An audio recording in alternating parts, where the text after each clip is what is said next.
So we have a couple candidates this evening that we're going to listen to. If everyone probably knows this, but there's a Assembly District number 45 seat that was opened up when Matt Dubovny resigned due to some sexual improper accusations anyway.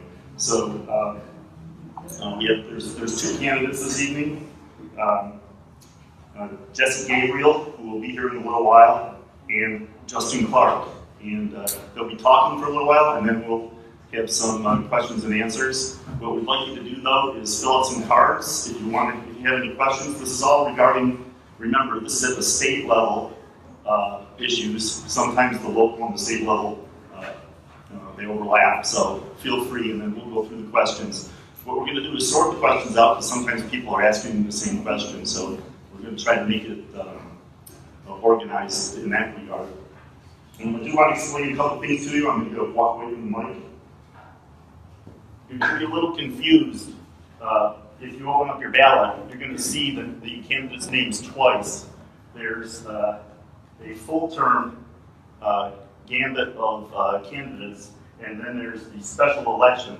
The reason why there's a special election is the term, unfortunately, we haven't had any representation since Matt resigned. And it's been, I don't know, 4 months, 5 months? Since January.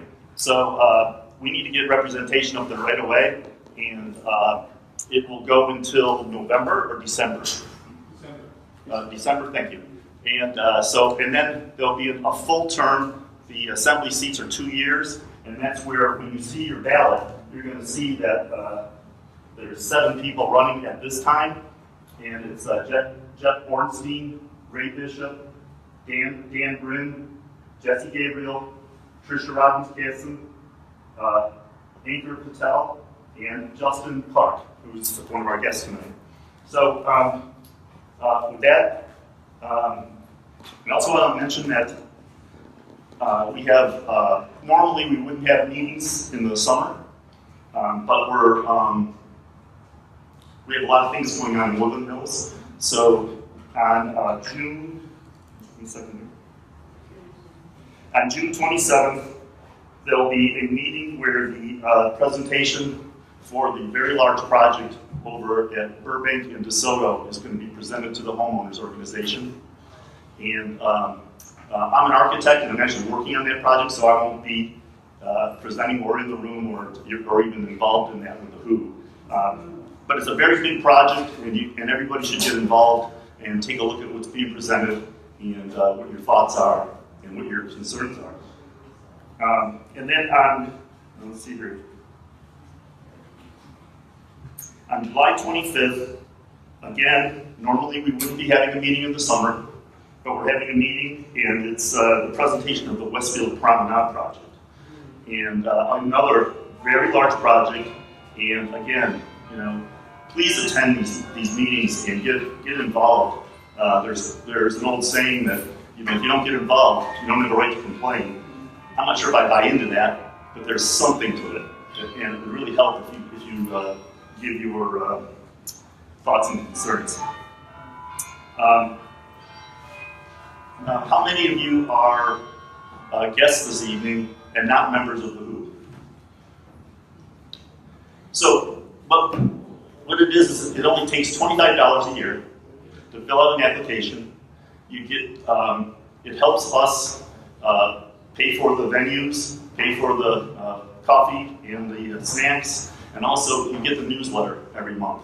And we put the newsletter out 9 times, 10 times a year, and it has a lot of information on it. It keeps everybody up to date on the real issues that are going on in the community, a lot about development, but also about what we've done in the past. We've talked about Pierce College, the open land at Pierce College, the schools that are being torn down that weren't used, and what's going to go into those schools, and Ventura Boulevard issues, lots of things. So we keep involved, and we try to represent everybody, and it would be great if more membership, we can get the word out.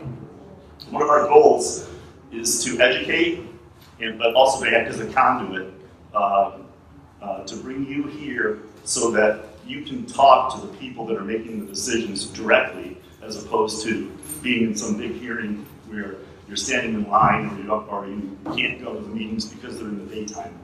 So one of our goals is to open up communication and try to improve things around here. Okay, with that in mind, I'd like to introduce Justin Clark. He's a student at Cal State Northridge, and I'll let him talk about himself. Yeah, sure. You can use the podium if you want, if you're more comfortable. So, my name is Justin Clark. I'm a candidate for the California State Assembly. You can vote twice, and it's actually legal this time. It's not. It's one of the few times you'll ever get to do that, and it's sad circumstances on why that happened. But I get the luxury in the special election to say that I'm the candidate that filed before the seat was even open. I filed in June, a year ago in June, before DeBonnet had resigned, because I knew that our community needed to change then, and it still needs to change now. I didn't take this as an opportunistic time to just jump in and try to get elected. I was ready to fight from the very beginning. Right now, I'm currently attending California State University Northridge as a political science student. You know, I've lived in the Valley since I was in elementary school. I went all the way through K through 12 education here. I graduated from Calabasas High School. You know, I work in the Valley, and I still get to go to school in the Valley to this day. We're really in love with this area. We have great people. We have great communities. We have organizations, or our neighborhood councils. We have the WHO, and we have homeowners associations in our other communities where we have really active citizens here. And it's just really great. It's made running an extreme pleasure because, you know, I love to listen. It's part of the reason why I'm running. It's because when someone in my community hurts, I feel hurt. The neighbors feel hurt, you know. And part of being in the state legislature is you get to be the person that gets to make their lives better. You get to go represent them in Sacramento. And I love these types of forums where I get to hear directly from you guys. It's very interactive. And you know, actually, it makes my day. I truly prefer these over those typical debate-style questions where you get the same types of questions over and over again that you answer a million times over. And in these types of events, I get to hear from you guys and know what you really care about. And that's been probably one of the greatest pleasures so far of running.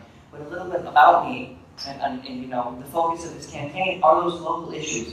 I'm keeping in mind what it means to be a member of the state assembly. It's the lower house. You know, you're really there to serve your 2-year terms, and because you're grounded in your communities. You're supposed to be in touch with your communities. I believe in the idea of the citizen legislature. You know, our California was founded on Western libertarian ideas. It's why our state constitution allows you to run at the age of 18 for this office. Because, you know, if you're old enough to vote, you're old enough to represent your community. You're old enough to get out there to hear your neighbors and their thoughts. So, you know, I'm a community member. Like I said, I'm born and raised in the Valley. You know, but we have a lot of issues here in the Valley that pushed me to run. We have all the problems created by Prop 47 and related bills. I have the luxury of now being endorsed by the Los Angeles Police Protective League because I have a plan, and all of those officers, I'm ready to work with them. I'm ready to hit the ground running to make our communities safer, to fix all the problems created because of Prop 47. You know, we have increased crime because, you know, now it's misdemeanor to steal up to just above $900 worth of property. Ever since it passed, home robberies have gone up. It's a direct correlation to the bill. You know, and I'm ready to help them get the resources they need to fight homelessness. We have a large portion of the homeless population that are willing and able to get back to work, and I'd love to help them. But there's also the transient issue, where we have people who are filling our communities with needles, human waste. We have Caltrans workers going on strike because they're tired of cleaning this up. It's a problem, you know, and I'm ready to support the police to make sure they get the resources they need and ready to tackle that issue head on. You know, we also have the sanctuary status. You know, my biggest thing is whether you're for or against sanctuary status is this. When the state legislature passed the California Values Act, they knew what they were doing. They knew exactly what they were doing. They didn't want to fix the problem. They didn't want to address the problem. What it got them was a head-to-head with the Trump administration, where our assemblymen got to be on CNN and get their 15 minutes on cable television. It did not move the dialogue forward in any way. It didn't accomplish what they claimed it was going to accomplish in any way. We need assembly members who are willing to listen to all sides of an issue and work towards a solution. It's not my job to be on cable television. It's not their job to be on cable It's your job as a representative to solve problems, to improve the quality of life for everyone here in California, and especially your district. We also have the water crisis. It seems like every year we have drought conditions. A whole host of reasons why I felt the need to run. Because people were not taking their challenges seriously before, and we needed change. I get asked a lot of questions. One of them is being, well, what's one bill you would pass right away? And it kind of makes me stop, because I'm pretty sure all of you know that, your settlement shouldn't be thinking about passing just one bill. California has a whole host of problems and has a lot it needs to address. These are problems that have accumulated over years because the status quo has been broken. So I don't just have one bill that I want to put forward. I have multiple bills I want to put forward. We need to help crime and Prop 47 related issues. We need to make sure that our legislature cannot overturn or change Prop 13, because they want to target homeowners specifically to raise taxes. That's one of their biggest things. They floated to pay for health care. They floated getting rid of Prop 13. Recently, they floated getting rid of Prop 13 to fund water infrastructure. The funny thing about water infrastructure is we have recent bonds that we've passed where not a single dime has been spent yet on all the plans promised. So, I'm a big on fiscal responsibility and zero-based budgeting. A lot of the money's there, and it needs to be spent properly. I will not raise taxes. We have now the 5th largest economy in the world. We've returned back to that spot after we slipped away for a little while. But we have the 5th largest economy in the world. We have a lot of economic activity that is being taxed. We have very high taxes in the state. So combine that with that economic activity, and our state has a lot of revenue. How is it that states with a smaller economy and less taxes have better roads, can offer better services, can make it so that, when you see a group of their Department of Transportation workers doing a project, 6 to 10 of them aren't supervisors. They're actually doing the work that they're supposed to be doing. So I'm here because I believe in efficiency. I believe in solving problems. I'm a problem solver, and I'm a listener. So that's a little bit about myself. And if any of you guys would like me to talk on a specific issue, I'd love to do that, because like I said, I like hearing from you guys. We have some questions for you. We just so happen to have some questions for you.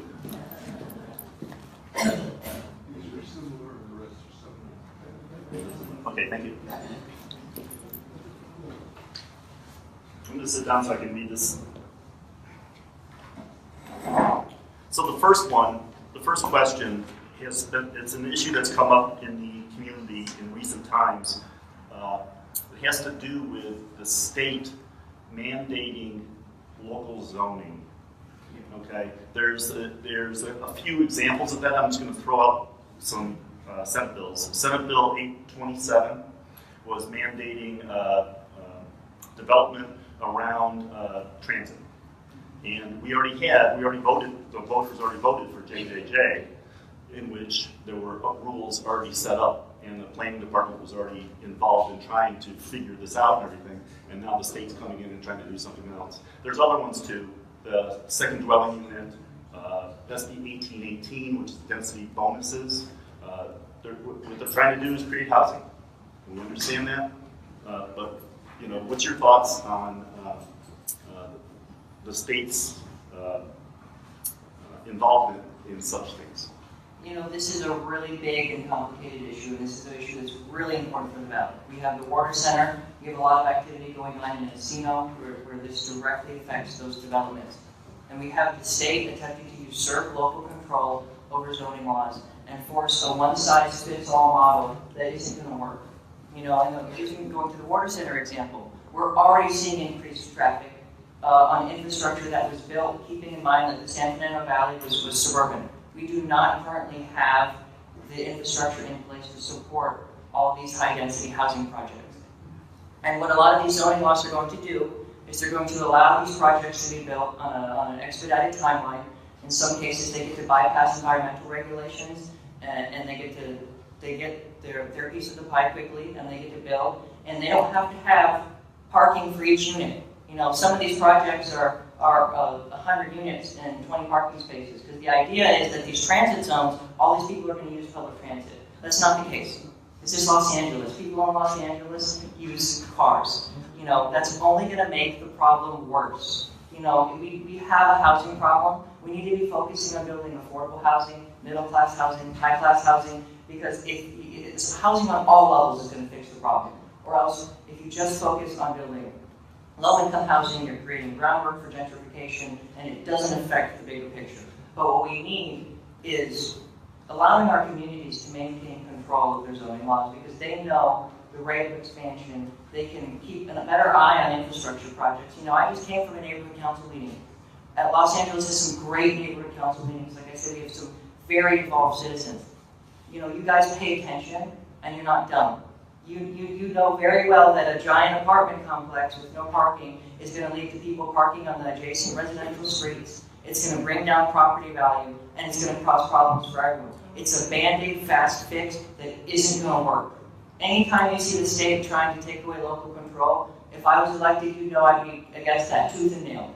Local control is the best way, always. There's not a single instance where I believe in some elitist legislature trying to tell our communities that it can govern us better than we know how to govern ourselves. It's an idea that's existed for a long time. And, so that's how I feel about that. Always local control. Never allow the state to usurp our voices. Thank you, Justin. Here's another one. Proposition 47, passed by California voters in 2014, reduced drug possession felonies to misdemeanors and mandated misdemeanor sentencing for petty theft, receiving stolen property, etc. Since then, home burglaries and thefts have escalated, and criminals keep being returned to the community. If elected, would you try to repeal that change? I'm just reading the questions. Absolutely. Like I said, I have recently been endorsed by the Police Protective League because I have a plan to hit the ground running on this issue. This affects all of us. The Calabasas, all the way in Calabasas, City Hall in Calabasas was just gang tagged. Okay? This has reached all across the valley. It's been slowly marching its way across. We've seen gang tagging farther and farther, and now it's reached Calabasas. This crime is getting out of control. I'm young, and just in my lifetime, I have seen massive change. And some of you in this room who've lived in the valley your entire life have had your children here, and your children have had your grandchildren here. The change you guys have seen in your lifetime to what the valley has become now, it is a problem. And speaking to the drug possession, this applies to date rape drugs. Possession of a date rape drug is now a misdemeanor. It's insane what is happening. And the fact that this was able to be passed, and that when it was passed, what it was like the school safety in neighborhoods, the misleading names are out of hand. You know who's responsible for that? Your Attorney General is supposed to be responsible for the naming of your ballot initiatives and the descriptions. There's a problem in our state government that goes all the way to the top, and that's why you really need to focus on citizen representation, why you really need to focus on local, because people that understand these issues aren't going to be fooled by that. You need someone that's ready to tell you straight up, this is what's going on, because you as the voters have the power and you need to exercise it. I am a public servant if I get elected. I am an extension of all of you. It is not the other way around. And that's part of the problem we've seen, is the legislature thinking that we are supposed to serve them. We're not a tool for them to make their livelihood in the state assembly or the state senate. I have pledged, not including the special election term, to serve no more than 2 terms in the assembly, because I'm not trying to make a career out of this. I'm trying to bring positive change to address issues like Prop 47. And like I said, I'm ready to work with the police. I'm ready to work with the citizens to fix this. Because the crime is out of control, the drug use is out of control. It's feeding into the homeless issue. All of this is an interconnected web that is getting worse. And when I say worse, this is just a tipping stone. It's going to get much worse if something doesn't change. I'm not part of the broken status quo, and I'm not afraid to make enemies if it means standing up for my community. Thank you.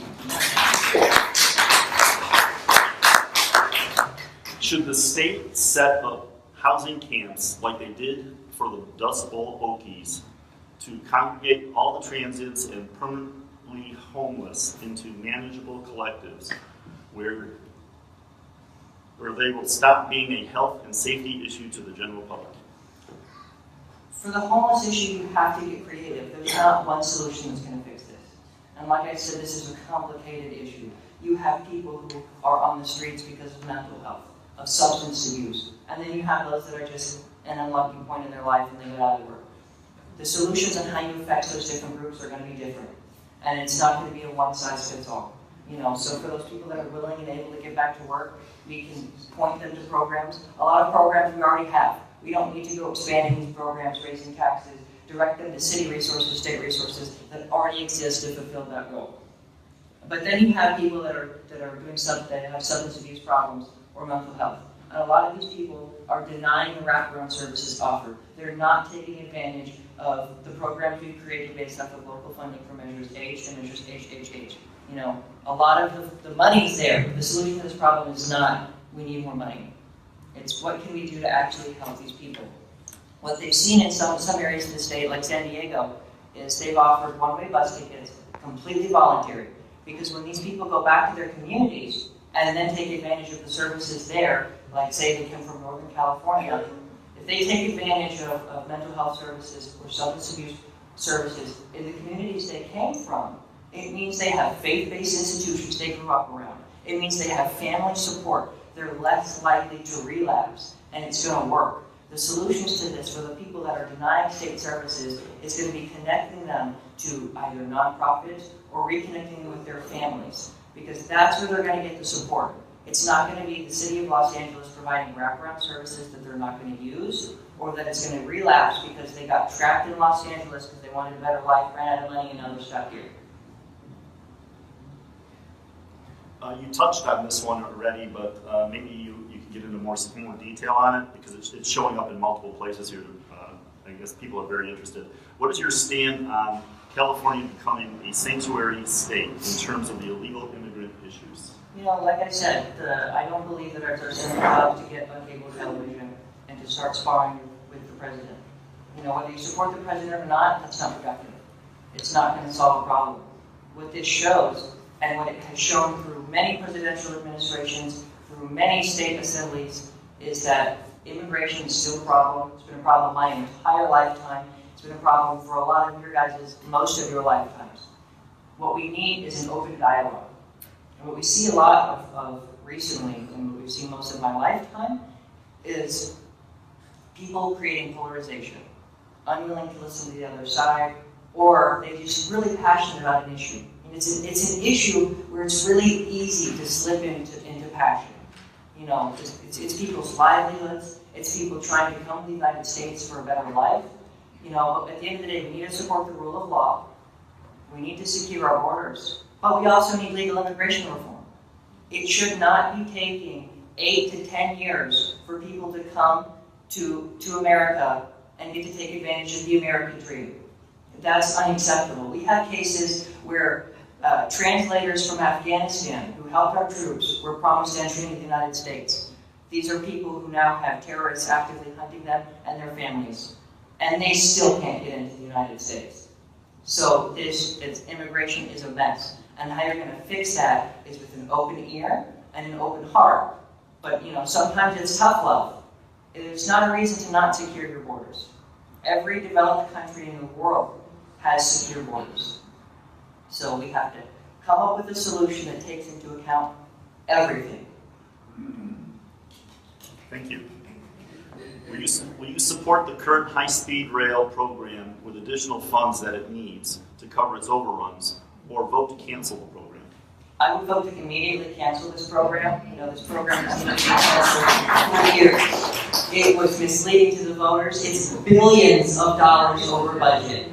Billions of dollars over budget. There's infrastructure in place that we can get creative with how to reuse it so it doesn't go to waste. But there is no reason that this type of waste, this type of government negligence should be supported or even cumulative supported. One of the first things I would do is figure out who in the assembly is willing to go against their party, because they're there, trust me, they're there, and axe this project, because it needs to go. Like I said, I believe in fiscal responsibility. We have so many other problems in California that this money could be going towards. And it's ridiculous that this train is in the forefront, that is a major issue in this election cycle. Look at all the assembly races. Look at the state senate races. Look at the governor's race. Why is this train such a major issue? It's been blown way out of proportion. It just needs to go.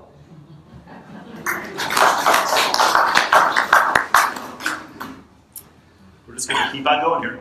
What is your stand on the latest state gas tax? Should we keep it in place? Should it be repealed? Or should it be a sliding scale, higher when the cost of fuel is low and reduced when the cost of fuel rises? You know, they changed their story on the gas tax so many times. One of the new talking points is that this is an environmental tax. Don't buy into that. We passed an environmental tax on gas in the last 4 years. This is not an environmental tax. This was marketed as something that was supposed to go towards transportation infrastructure. And we have absolutely no guarantee it's going to go towards transportation infrastructure. Okay? Like I said, we have the 5th largest economy in the world and we have high taxes. Combo those two together and you get some amazing levels of state revenue. We have no reason for the state legislature to be nickeling and diming us. We have the money to fix our roads. We have the money to improve our transportation. And a lot of this comes down to local municipalities too. Okay? And LA City Council can be working on local measures if they feel that they need money for transportation.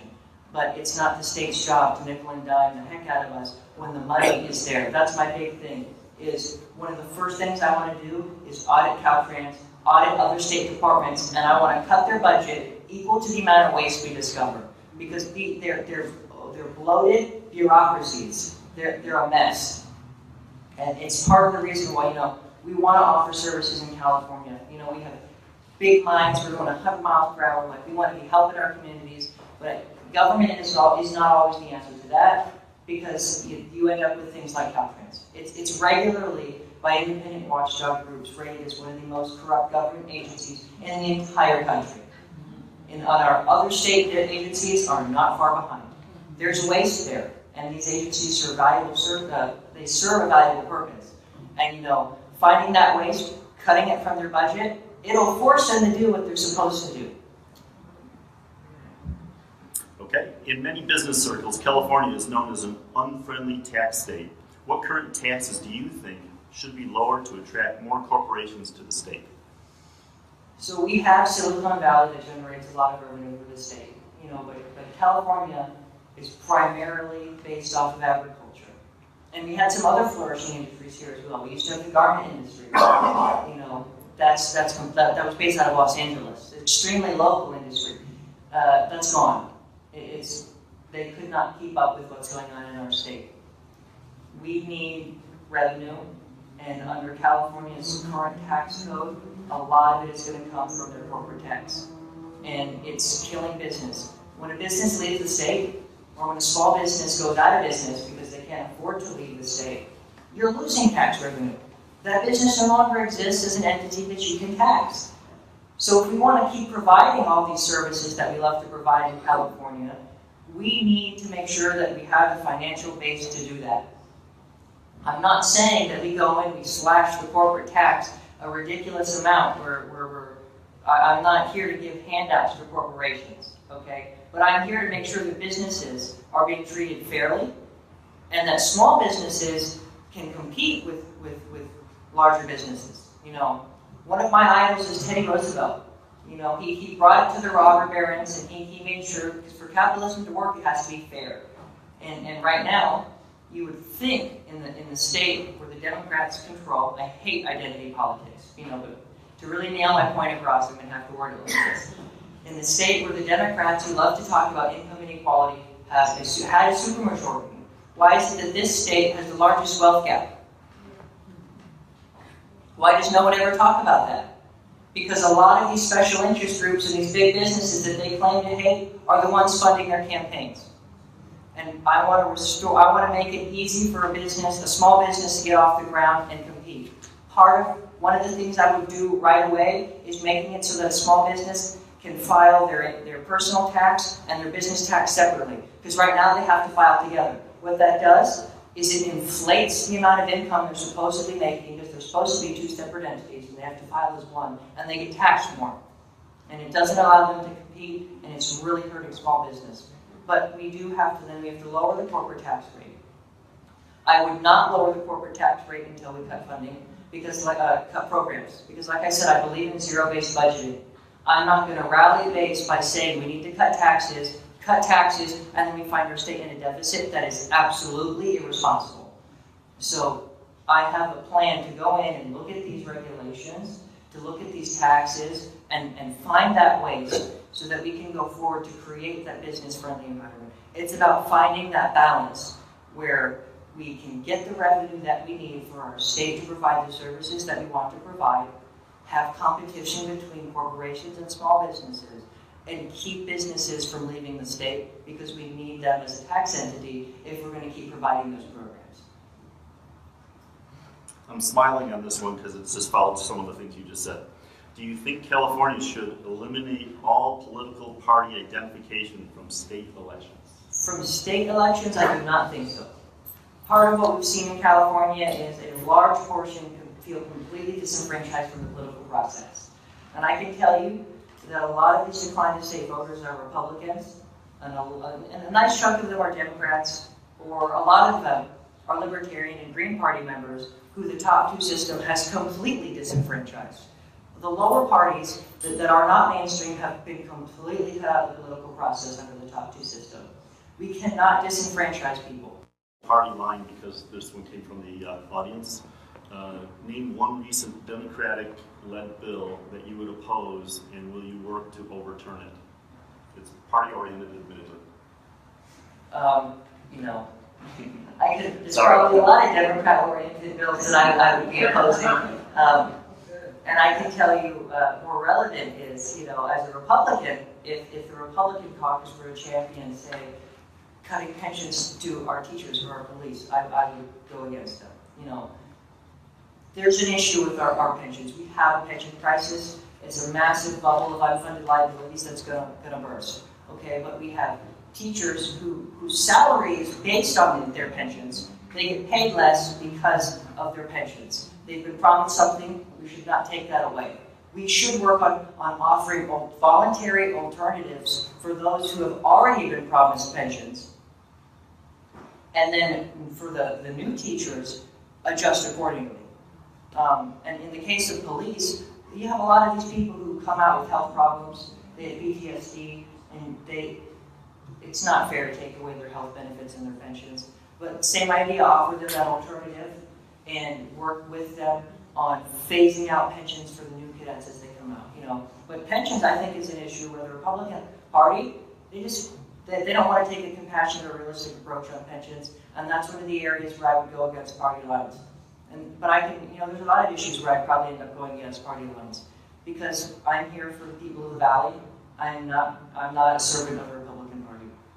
I have received the endorsement of the Republican Party because I'm the only Republican on the ballot. They didn't really have a choice. They're trying to stay relevant. I understand that, and I made it very clear when I received the county endorsement that this endorsement is not coming with any strings attached, and they wanted to give it to me anyway. I'm my own candidate, my own person here for the people. Environmental policy is another area where I'd probably go against party lines. Right now, there are some areas where we have oppressive levels of environmental policy that needs to be rolled back, but there are other areas where we do not have enough environmental protections. I'm all about finding a realistic balance, and like I said, that balance is going to be a consensus of the people, not the Republican Party telling me what to do.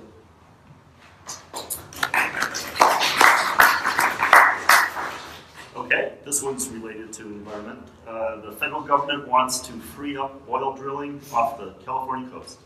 With the cost of oil skyrocketing, would you support open drilling, limited drilling, or prohibit all drilling? Here's the funny thing about California. With the regulations we currently have in place in the state, it's not profitable, and it makes absolutely no sense for offshore drilling to be opened up off of California.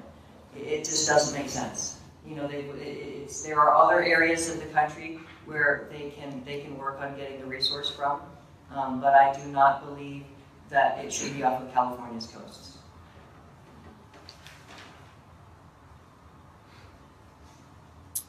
Should California's term limit law be rescinded, changed, and why? Before the new system, it used to be you could only spend so many years in the lower house And if you wanted to continue your career, you had to convince the voters that you did a good enough job in the Assembly to warrant going to the state Senate. Now, it's 12 years regardless of House. So you can spend your entire career as a career politician in the state Assembly, which is supposed to be the most representative branch of the people, and get to make a living out of that, get to make a career out of that. And then oftentimes, it's a revolving door. They'll end up in some other government position right after. I mean, Councilmember Blumenfield is a perfect example of this. He was our assemblyman, ran for city council while also running for assembly, and then resigned when he won the city council seat. That's not acceptable. He directly lied to the people when he was doing it too. This isn't about a revolving door. This goes back to that idea I talked about earlier about a citizen legislature. We need to be able to elect people, directly elect people who are going to serve our communities. And sadly, the advantage offered to incumbents is too much. I would support going back to the old system we had as far as term limits, or coming up with something altogether. You know, like I said, I personally, not including the wonky special election term, 2 terms, and I'm done. I think realistically, maybe 3-4 terms in the Assembly max is what I personally would agree to if I was authoring the bill myself. Okay, we only have a couple more questions, and then we do have our second guest here. So, should there be a permanent cap limit for the total amount of taxes the state can impose on individuals? This is from the audience, looking for either a percentage amount or annual income or a specific dollar amount. With a question like this, it's going to be difficult because I don't like making promises that I cannot keep. Tax reform, because of previous propositions and current legislation, is really hard to achieve and requires supermajority. So I do not want to make any promises. But one of the things that I will promise is, as a legislature, is I would be fair. I cannot speak for everyone else, but our legislature shouldn't be nickel and diming you. And it's sad that that has to be a question that is asked. It's really sad if you want to take a moment to think about why someone would ask that question. It's because the state is sucking everyone dry for money when they have the money to begin with. It's not acceptable. You should be able to trust your legislature to not do that. And what I would do is, it would be impossible to pass something like that. In an ideal world, it would need to be passed, or in an ideal world, it could be passed, but it's not realistic. But I can make this promise to you. You know, I believe in tax reform because right now, it's about 49% of our state revenue comes from income tax. Income tax is a volatile form of income. It means during a natural economic low point where people are making less, there's less money to tax, so the state is making less. And if we're going to offer the amount of programs we offer in California, we cannot have a state budget that is going to be fluctuating in massive amounts. So I want to ease us off income tax, which would require raising taxes in some other areas. But what I will promise is that any plan I personally would support would be a net tax increase of 0. So you may see a tax category go up, but you'd see a corresponding tax category go down. Because, you know, and then in the future, once you get rid of the corruption, which likely cannot happen in the 4 years that I would be there, but I would encourage the next assembly member you're supporting is, once you get rid of the corruption, where can you lower taxes overall? You got to think in the long term. A lot of politicians, especially candidates, who haven't been faced with the reality of the legislative process, make a lot of promises on what sounds good in the short term. You've got to think in the long term. How will what I'm passing, how will the tax amount I am changing look 10 years down the line from now? Because that's the responsible thing.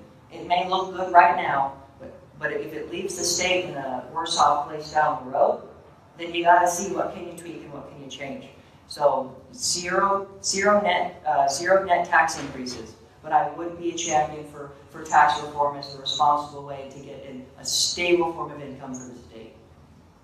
Thank you. What I'd like to do is call Jesse Gabriel up to speak, and if you could hang around, which I know you will, for maybe 5 minutes of just a closing statement at the end of the evening. You know, I spoke earlier to a little bit of all the reasons that led me to jump into this race. And they're all very important to me because when your neighbors hurt, you hurt. Your family hurts. Because we have a real sense of community here in the Valley. And when I think about all of the problems that currently exist, what upsets me the most is that they were created by the people who keep getting reelected back to office. We have some of those people who have created these problems now seeking higher office, with large chances that they may win.